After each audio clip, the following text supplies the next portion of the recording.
we go to a bit of a more fun one here. A legacy media journalist went clothing shopping, Harrison. Yes, Andrew, he went Christmas shopping, tried to get in on the early deals. He found himself, and I really do feel bad for Glenn. He had to withstand some serious danger here. He went to one of the outlets just outside Ottawa, and take a look at what he was faced with. I mean, the absolute horror, Andrew, the absolute horror of seeing an Under Armour sweater with the word, wait for it, freedom, with a Canada flag, Andrew. I mean, it's bordering on hate speech. This is the kind of stuff I think that C11, the online, all this legislation, the online hate speech bill that's going to come through, this is the kind of stuff that we need to censor because it's just too much to handle, Andrew. Yeah, so this is Glenn McGregor, Ottawa journalist, went to the, I don't know if it's Tanger or Tangier, or maybe it's in Algeria, I don't know. He went to this Tanger outlet mall in Canada, which is a suburb of Ottawa. He is there, he sees this, and doesn't actually comment on why it troubles him. He plays it very smart. He just posts the tweet, he plays it straight, and then everyone immediately jumps on him as though he's effectively triggered by the word freedom. Now, here's the thing.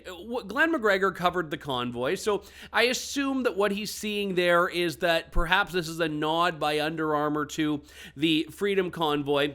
But the reality is the Under Armour Freedom Campaign has nothing to do with the convoy, nothing to do with Canadian politics. It is actually about veterans. It is a veterans initiative. Proceeds from the sale of Under Armour Freedom products go towards veterans who are fighting for freedom. But Glenn shares this, and here's just some of the response that he gets. Terry Hagan writes, "Wow, they just lost my business." Ms. T. Mick says, "What? Honestly, I have to throw out so much now."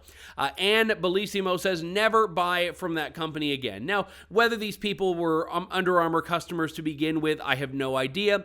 But the point is that now people are whipped up into a frenzy based on what is a misrepresentation, tacitly anyway, of what this thing was. Because I don't have an easy time believing it was just being shared because he liked the pattern that was on it. I think the Libs of TikTok response was my favorite here. "This is hate speech, literally shaking.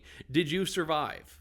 Yes, no, exactly. I mean, that's all you can really do when you look at something like this. It's absurd, Andrew. And I mean, we've reached a point now where the legacy media, Glenn McGregor being one of the main offenders, in my opinion, because of the convoy, have been so shaken that the sight of the Canadian flag, and we know this to be true because the legacy media write articles about the Canadian flag all the time.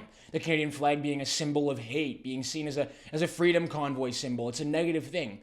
The sight of the Canadian flag is horrifying to some of these people, let alone, Andrew, even worse, the word freedom on top of the Canadian flag. I mean, you can't even begin to imagine how horrifying it must be for these legacy media journalists. But think about this. This all goes back to the conversation we started the show off with about legacy media and independent media. I don't for a second believe that the Canadian public, seeing the word freedom and the Canadian flag, are triggered, are hit with a tsunami of phantom honking, Andrew, that they can't handle themselves. I mean, I don't believe that to be for a second. But legacy media journalists who created their sort of their information silo, where they really believe this stuff. They believe the phantom honking. They believe the fact that the Canadian flag is seen as this.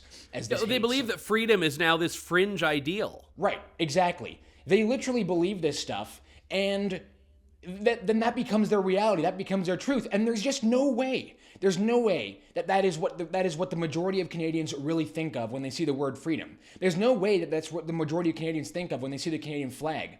But it takes a certain person, I really do believe this, to be triggered by the word freedom and a Canadian flag, so much so that they'd be willing to embarrass themselves by posting it on social media. He didn't add context, but like you said, we all know what he's getting at here. It takes a certain level of complete, removal from, I believe, the normalcy, real life, reality, to be willing to post something like this. Totally absurd, ridiculous, and honestly, what else can you do other than laugh and just say, you hope that someone like Glenn can recover one day from this horrifying experience?